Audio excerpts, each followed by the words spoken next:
Mr. Speaker, as I rise to mark my name in the hallowed halls of this Parliament, those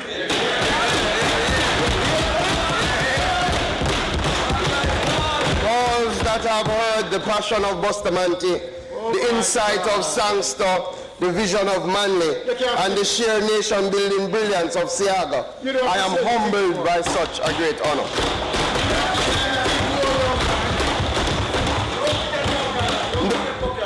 None of this would have been possible without the people of Southwest St. Elizabeth, who have put their faith and confidence in me to come to this house to represent, above all, their interests in this drive to create prosperous communities. I thank all the workers, my executives, my divisional chairs, and my management team.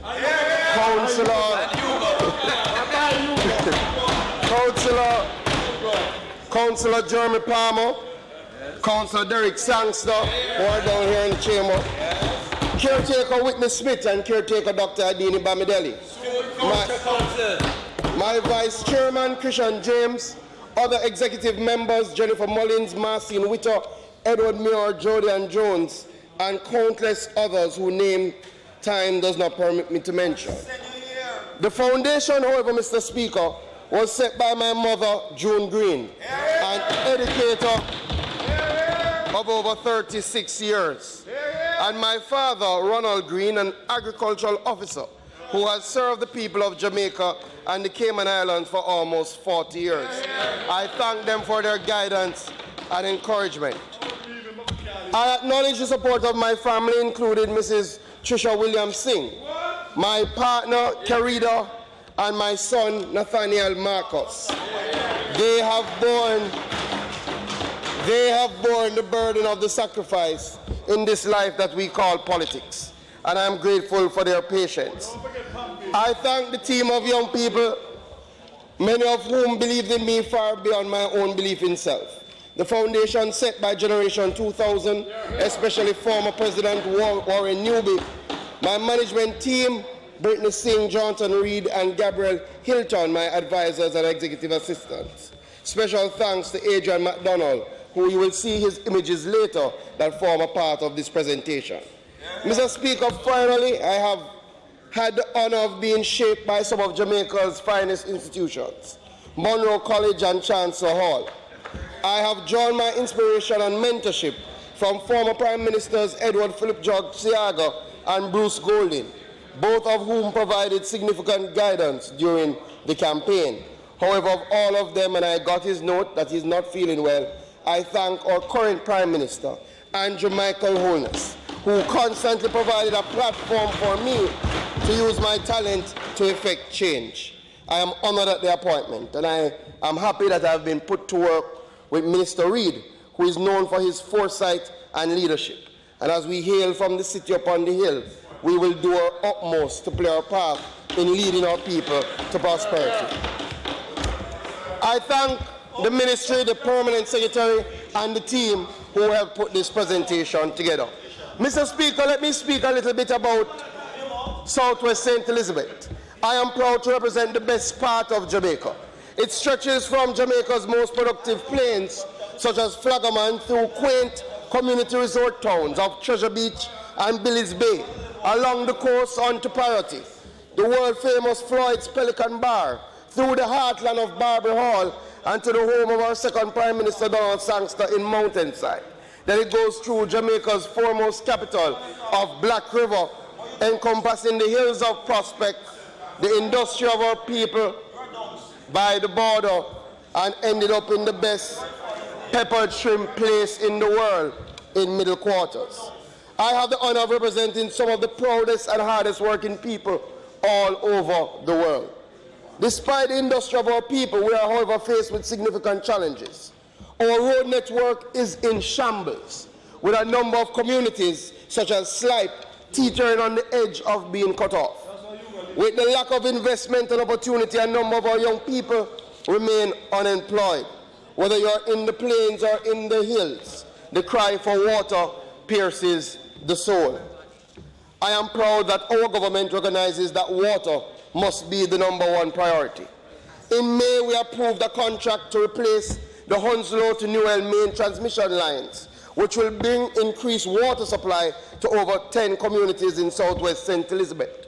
In terms of irrigation, the Hounslow irrigation system will be expanded this year to bring irrigation into parts of Williamsfield. And as you have heard from the Minister of Finance, South St. Elizabeth is a key beneficiary of the British grant. Grace Kennedy continues to fly our flag high all over the world. They have become a part of us in southwest St. Elizabeth. We are in dialogue with Grace Kennedy and the Ministry of Agriculture to see the expansion of the processing facility and a development of an agri-park there in Hounslow. I now turn, Mr. Speaker, to matters of state, but not without thanking the Minister of Tourism, who I've had the opportunity to sit with, and who has promised to make Treasure Beach into the community tourism mecca of the Caribbean, and that the TEF has already approved infrastructure support for our network down there in Treasure Beach. I thank the Minister of Tourism for his quick movement. Mr. Speaker, I take this opportunity to speak on behalf of the children and youth of Jamaica, as the decisions that we make now and in the years ahead will have a profound impact on the country that they will inherit. The role of the youth is most important today, Mr. Speaker. They have been underplayed in the field of politics, but around the world, youth are strong forces in social movements. Youth are problem solvers. They are game changers. Young people must be utilized to energize every aspect of what we do as government. We must give them a chance to prove themselves, become the influencers they are destined to be. If we are to be prosperous, youth must carry us on the wave of prosperity. The mission of this ministry, therefore, Mr. Speaker, is to ensure that the education foundation of our youth are strong, that structures are put in place to engage and empower our young people, and that our society is so constructed to be information-driven with the appropriate frameworks to facilitate change. This our mission. We must change the game, and in so doing, energize the wave of prosperity. Mr. Speaker, if the old adage is true that there is no educated country that is poor, then our country will have to be willing to take decisive action to ensure that our children are able to access education of the highest quality. It is an area, Mr. Speaker, which both government and opposition have long agreed on the critical steps to be taken on the shape of reform. However, both of us must now agree that the pace of reform has taken too long. Our administration will have to be one of action. In relation to early childhood education, Mr. Speaker, Cabinet has already approved a 15% salary increase for our early childhood practitioners. We have introduced an assessment model for our 4-year-olds to help us identify special needs earlier. Importantly, we have recognized the need to intervene in the lives of our children even before they enter the formal early childhood education system. In this regard, Mr. Speaker, our ministry has budgeted $30 million to partner with the Ministry of Health and the Ministry of Labour and Social Security to reactivate an early stimulation program for families and children from birth to age 3. Mr. Speaker, this will go a far way in positively impacting the early brain development of our children. The research is there. Now it's time to act. We are changing the game. Mr. Speaker, as a country, we have made great strides in ensuring access to secondary education. We, however, must take steps to viciously protect that access. A lot of us, Mr. Speaker, sit in these chambers having come from humble beginnings, and we know if it were not for education, we could not be here. No matter the interest group or the side of the house, all of us must be united that no child should be unable to get secondary education because their parents cannot afford the fees. No parent should be forced into choosing which child to send out because they fear that the child is going to be turned back because they haven't paid the fees, whatever the fees may be called. This is why, Mr. Speaker, in this academic year, we have increased the budgetary allocation for the tuition fees from 2.6 billion to 3.9 billion at the secondary level. We are changing the funding formula for the payment of tuition fees to provide more funding to schools with the greatest needs. In addition, we are removing auxiliary fees by differentiating what are charged to parents from what parents are expected to contribute. When we say we're changing the funding formula, Mr. Speaker, we now have to look at equity and ensuring that the highest level of funding goes to schools that teach students with the lowest levels of attainment on entry, who have the greatest difficulty learning, and who are often from the poorest socio-economic backgrounds. We are changing the game. Mr. Speaker, Malcolm X said that education is the passport for the future. For tomorrow belongs to those who prepare for it today. We know that in another 10 years, 35% of the skills and jobs we consider important will no longer be relevant. The employers today are looking for students not necessarily based on the amount of subjects they pass, but on whether they can think creatively and analyze deeply. We are preparing for it today. This year, the Ministry of Education, Youth and Information will begin a phased implementation of the National Standards Curriculum. This new curriculum focuses on a new methodology that ensures that priority is given to our students developing those higher order thinking skills. It focuses on greater accountability and more student-centered engagement. This new curriculum, Mr. Speaker, will operate in tandem with programs based on the significant body of work that has taught us that in order for our education system to be effective, we have to cater to multiple intelligences of our children and their diverse needs to maximize their capabilities. Hence, we've created alternative pathways to receiving education at the secondary level. Learning pathways, Mr. Speaker, will allow for an inclusive approach in which instruction is based on tailored curriculum, enabling each learner to perform to his or her fullest potential based on aptitude, interest, and ability. Mr. Speaker, this ministry and this government believes that no child should be left behind in our education system. The children who do well in our system now naturally progress to sixth form, or community colleges, teachers' colleges, or universities. But those who don't do well, some 20,000 of them, often fall out of the school system and onto the road corner, into the band of unattached youth that we are constantly trying to reattach. Let us as a country, Mr. Speaker, bond together to reduce the level of detachment. It is for that reason that the ministry has taken the position that those students who finish but are unable to move on will be subject to an additional 2 years in our secondary school system to raise their level of competence and to provide them with some skill so that they can go on to be a part of the wave of prosperity. We are changing the game. This will be directed under the CAP program, Mr. Speaker. The CAP program is currently being offered in 53 private and public institutions. Starting in September, an additional 63 secondary level institutions will participate. The program will also be offered in community colleges, tertiary institutions, NYS centers, and through JFL and other such entities. The level of the young people will be assessed, and all agencies will be on board to raise the competencies of our young people.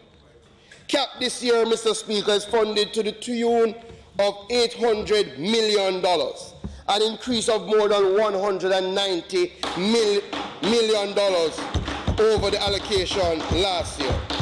This will energize the wave of prosperity. Mr. Speaker, you know we will never leave out our teachers. The ministry is currently offering a total of 500 scholarships for persons to be trained as teachers of math, science, and technical education. These scholarships are tenable in September this year. In addition, Mr. Speaker, some 300 teachers of various subjects will be exposed to a program of in-service training to upgrade their qualifications starting this year. School security and safety continues to be a priority of this ministry. We are placing renewed focus on our uniform groups, including a partnership with CMI, as it is shown, Mr. Speaker, that these groups help to instill discipline and order in our educational institutions. The ministry has allocated $10 million to support our uniform groups. We're advancing our efforts, Mr. Speaker, to remove pit latrines from all schools under its purview. This year, with the help of the Jamaica Social Investment Fund, the Chase Fund, and Food for the Poor, we expect to eliminate pit latrines by the end of 2017. Ministry paper 43, number 4316 has been tabled, Mr. Speaker, to provide more on that project. Mr. Speaker, the Education System Transformation Program has been a shining example of bipartisan support. The program was established in 2010 with the Ministry of Education, Youth and Information, and has seen the creation of entities such as the National College for Educational Leadership, the National Parenting Support Commission, and the National Education Trust. This is the final year of the program, Mr. Speaker, and I ask the members of Parliament to join me in applauding the transformation team that has led the Education System Transformation Report. Mr. Speaker, I now turn to the Child Services portfolio. There will never be a wave of prosperity unless we protect the most vulnerable among us. Although effectively intervening in the lives of children and their families is an important responsibility at all levels of government, preventing abuse and neglect is a shared obligation of the entire society.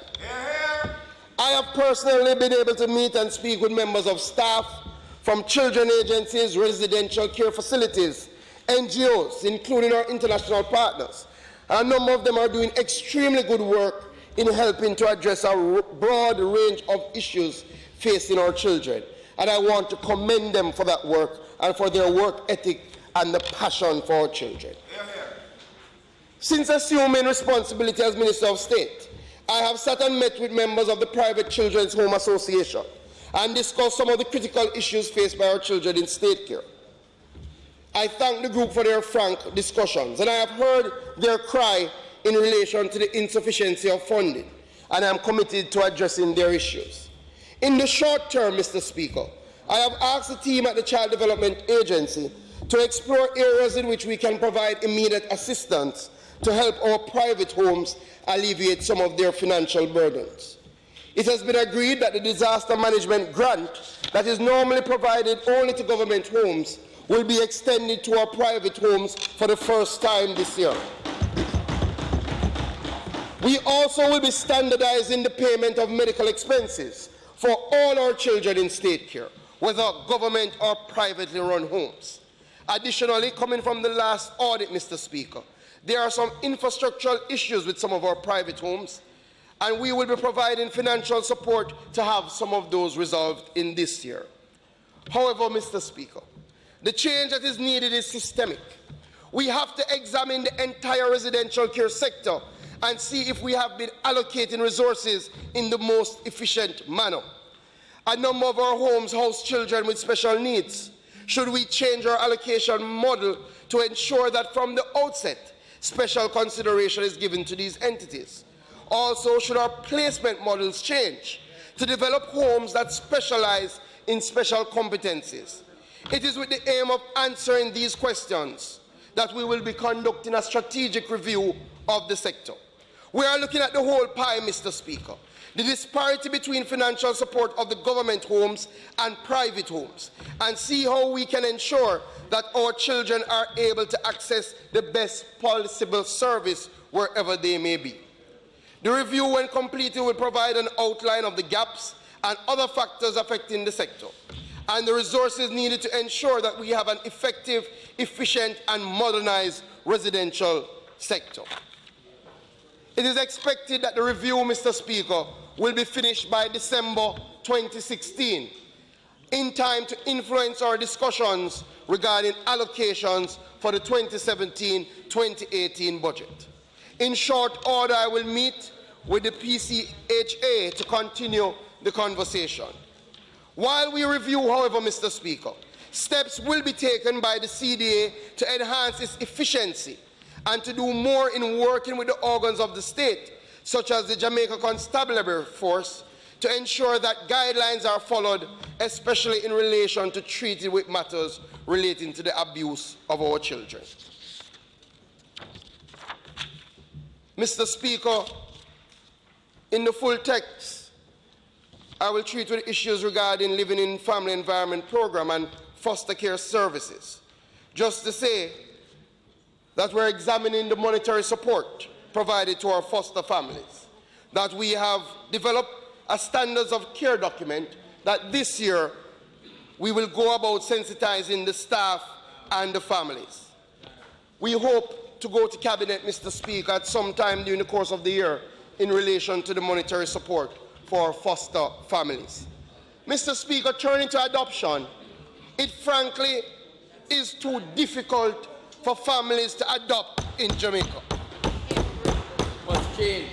We have taken steps to appoint a new adoption board, which is chaired by an attorney at law who brings with her the experience of having adopted 3 children through the adoption system. The board and the CDA have been tasked with streamlining and increasing the efficiency of identifying the children fit for adoption and placing them with families who are suitable. The Act will also have to be reframed and modernized to ensure that at the end of the day, it is the interest of the child that is foremost. The proposed revision to the Child Care and Protection Act is long overdue. Some of these areas, Mr. Speaker, require less talk and more action. I have already started discussions with the Attorney General Chambers and the head of the Legislative Committee to have these amendments, which have already passed through the Joint Select Committee of Parliament, fast-tracked. Mr. Speaker, partnership in every area of government is critical.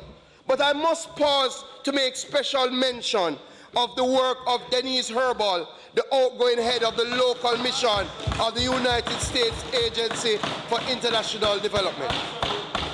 Mrs. Herbal's service and passion for Jamaica has been exceptional. With her team at the USAID, she has significantly impacted our educational system, especially in the area of raising our literacy rate. Additionally, her commitment to help us to treat with some of the issues affecting our children in state care is extraordinary. The University of the West Indies, Mr. Speaker, through the Caribbean Child Development Center, in partnership with the CDA and with support from USAID, will be implementing a comprehensive transitional living program for children in state care. The transitional living program is geared towards improving the living conditions for youth leaving residential care at 18 years and reducing the risk factors associated with low education or job skills, inadequate life skills, and poor self-image. This is being accomplished through the development of an exit readiness program involving life skills and jobs training.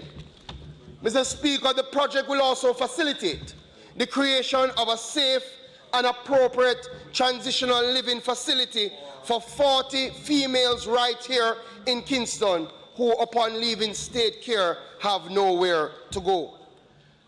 The initial scope of the program has also been expanded to build a transitional home for boys in Southfield, St. Elizabeth. On Friday, Mr. Speaker, we will sign the Memorandum of Understanding with our partners. Mr. Speaker, mental health of our children remain a significant concern. The Smile Mobile is a mobile counseling center and it continues to help us make inroads into this issue.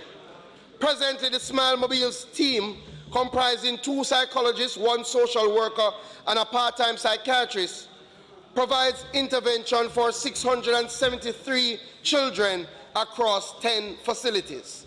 That is not enough, Mr. Speaker. With the help of the USAID, this year we will be procuring another Smile Mobile that will serve our children in the Western region. We are changing the game, Mr. Speaker. In relation to street children, I have asked the Children Affairs Division, the Child Labour Unit, and the CDA to develop a concept paper, Mr. Speaker. There is no easy fix, but I believe as a society we must determine that we cannot continue this way. Consequently, we're developing a concept paper to guide a program, Mr. Speaker, that will be initiated this year to help us reduce and, in fact, eliminate over time children on our streets. Mr. Speaker, it is alarming that a recent survey found that 1 in every 10 adults who know about child abuse does not report child abuse. The Office of the Children Registry had launched a wonderful campaign called Break the Silence, but the funding had come to an end. I met with the team, and I commend the team at the OCR and also the team at JSIF, Mr. Speaker, because with the help of JSIF and the Caribbean Development Bank, we are strengthening the Break the Silence campaign with the injection of over $11 million. This will allow us to sustain and strengthen the media campaign. But importantly, we will see the development of a book and a CD to help our children identify and report abuse. We are empowering our children to say enough is enough. We are changing the game. Mr. Speaker, we would have just finished Child Month, and I want to commend all the partners, including the National Child Month Committee, the Digital Foundation, Scotiabank Foundation, the Sectoral Foundation, and the Jamaica Civil Aviation Authority. Child Month, Mr. Speaker, went very well. Mr. Speaker, I turn to youth, and I will try to go as quickly as possible. But our youth, Mr. Speaker, are the future leaders of this nation. So in addition to affording them a good education, we have to provide them with opportunities to impact the decision-making process. Mr. Speaker, we are re-examining the decision made by the previous administration to merge the National Youth Service with the National Center for Youth Development. As a sector, Mr. Speaker, I see merit to the establishment of a strong youth development arm. We believe that an organizational review of the youth sector must be done and support efforts to streamline all youth activities supported by government. Mr. Speaker, our young people are impatient for the completion of the National Youth Policy. This is understandable. The policy is expected to guide all we do, and as such, its completion is a priority. A green paper was tabled during the last administration. I have already, Mr. Speaker, approached the Commonwealth Youth Division to provide us with the technical assistance needed to ensure that we can complete the policy in the shortest possible time. And I expect that next year when I present, the policy will form the basis of my presentation in this House. Mr. Speaker, the issue of empowering and reintegrating our youth has to be a primary focus of our ministry. A number of ministries have been implementing various programs that target unattached youth. While I am heartened that this focus, Mr. Speaker, we have to ensure we are not duplicating efforts, that we are not touching the same young people while leaving those most in need out in the cold. Importantly, we must ensure that we are not wasting resources. It is time for significant streamlining. The youth ministry must lead this charge. Unattached youth programs, Mr. Speaker, such as those run by Heart Trust, CSJP, and even our own ministry, must be integrated to extend reach and to provide maximum impact. Steps will be taken to reconvene the Interministerial Committee on Youth and to strengthen the capacity of our ministry to monitor and evaluate all youth programs across the government. Additionally, with the help of the Commonwealth, we will be taking steps to further formalize and place emphasis on the training and recognition of our youth workers. Just as our teachers are critical to any reform of our educational system, our youth workers are equally as important in executing their jobs. Mr. Speaker, I now move to revamping of our youth information centers. Currently existing YIC operations are being reviewed towards determining and ensuring relevance to contemporary youth needs. The team is in the process of defining a set of core competencies, services and programs which are to be implemented in all YICs. Additionally, a YIC business model will be implemented to ensure sustainability of operations. Mr. Speaker, our YICs will be restructured and rebranded as Youth Innovation Centers, bringing alienated and marginalized youth back into the economic mainstream and giving them a sense of meaning and belonging. The YICs will assist youth in developing new skills and experiences while promoting innovation, entrepreneurship, and resilience. They will promote a culture of entrepreneurship through the rollout of the Creativity for Employment and Business Opportunity Program, Mr. Speaker.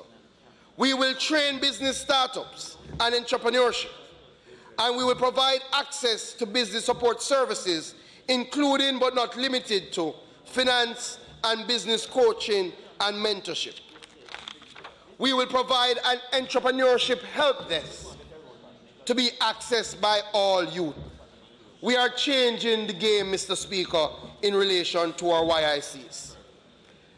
Mr. Speaker, we are convinced that if Jamaican youth are properly engaged, then they can be the engine that drives economic growth, the wave of prosperity. This engagement, however, cannot be merely symbolic in nature, but must allow young people to truly contribute to the direction of their country. It is for this reason that we are establishing the Youth Advisory Council of Jamaica. It is intended to facilitate continuous engagement of our young people in youth development policy and programming actions of the government. The Council will act as the engine to coordinate and drive the National Youth Parliament. We are seeking to attract youth who have shown a clear passion for community development, have excelled in leadership, and are committed to serving their country. They will be selected by their peers. We are intent on there being a representative of a wide cross-section of the youth population. Mr. Speaker, these advisors will provide support to government in mainstreaming youth issues, international policies, and development strategies in order to create space and opportunities for empowering young people and giving recognition, visibility, and credibility to the contributions of the youth. They will monitor and evaluate projects targeting and involving young people and promote research on youth development. They will advocate for the presence of youth on government boards, as well as in workshops, meetings, and conferences organized by government and its partners. Mr. Speaker, the Youth Advisory Council is a game changer. Mr. Speaker, there was a time when Jamaica led the Caribbean and the Commonwealth in the era of youth development and in best practices in empowering and engaging our youth. We must reclaim that legacy. We will reintroduce a revamped National Youth Parliament come this November. The Youth Parliament, Mr. Speaker, seeks to strengthen the democratic process in Jamaica by deepening understanding of parliamentary democracy among our young people. It will build self-awareness and inspire them to understand and engage with social issues towards initiating citizenship action and promoting positive social change. We have heard the cry of our young people. The Youth Parliament should not be a platitude. It is for this reason that our Youth Parliament initiative will be designed to include leadership development and training in public speaking, parliamentary procedures, as well as policy development and analysis. This intervention will begin well in advance of the scheduled sitting in November.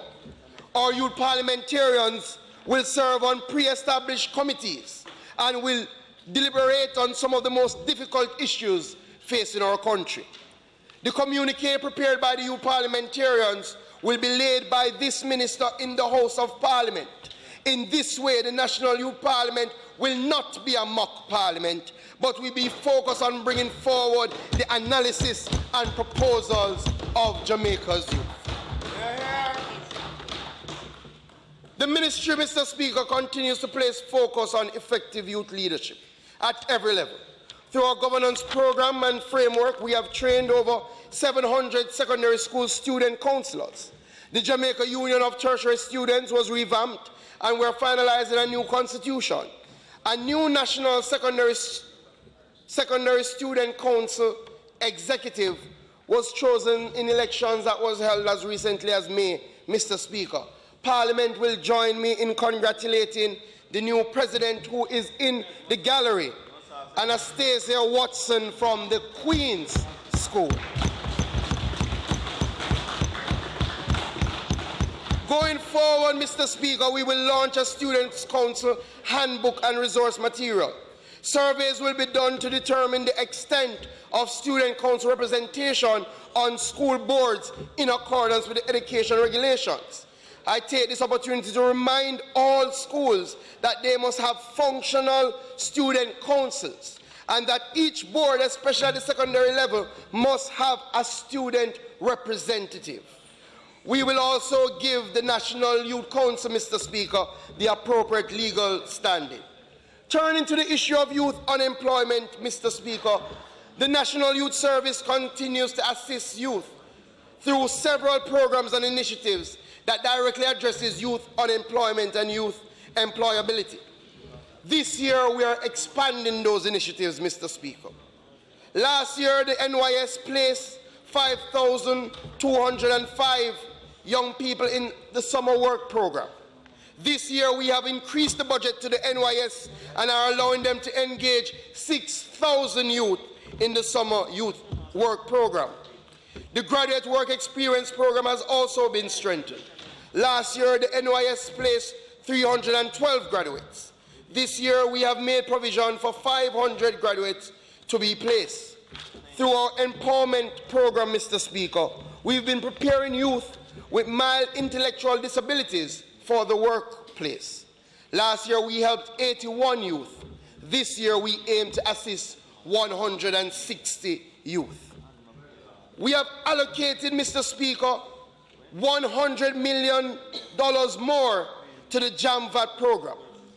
The JAMVAT program, Mr. Speaker, plays a vital role in the development of various areas of society. Approved students selected for participation in the program are placed in different sectors of the workforce to conduct 200 hours of voluntary service. Students attending 23 tertiary institutions participated in the program during the last financial year.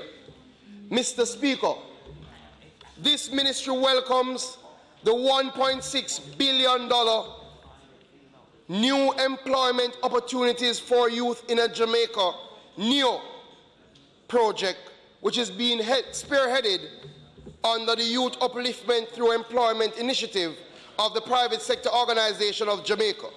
It has been jointly financed by the Inter-American Development Bank and local stakeholder partners. The initiative, Mr. Speaker, is a game changer, as approximately 10,000 unattached young people aged 17 to 29 are expected to benefit from it over a 3-year period. Participants will receive vocational training and job placement opportunities. That will be provided through 100 partner companies, Mr. Speaker, that will offer internships. NEO, Mr. Speaker, will help us further change the game. I quickly shift to information, Mr. Speaker. The successful implementation of the policies and programs of the entire government depends to a large degree on the flow of information across the state sector as well as from the wider public. The National Values and Attitude campaign that this ministry is reviving will depend significantly on the messages that will be disseminated through the various media platforms. As part of modernizing the information, communication and technology framework, the Information Division of this ministry is embarking on several initiatives. Mr. Speaker, we're aiming at amending the Broadcasting and Radio Diffusion Act and the Television and Sound Broadcasting Regulations. We will be aiming at amending the legislative framework for the electronic media as an interim measure pending the promulgation of the ICT Act, which takes into account current and emerging advances in broadcasting regulation.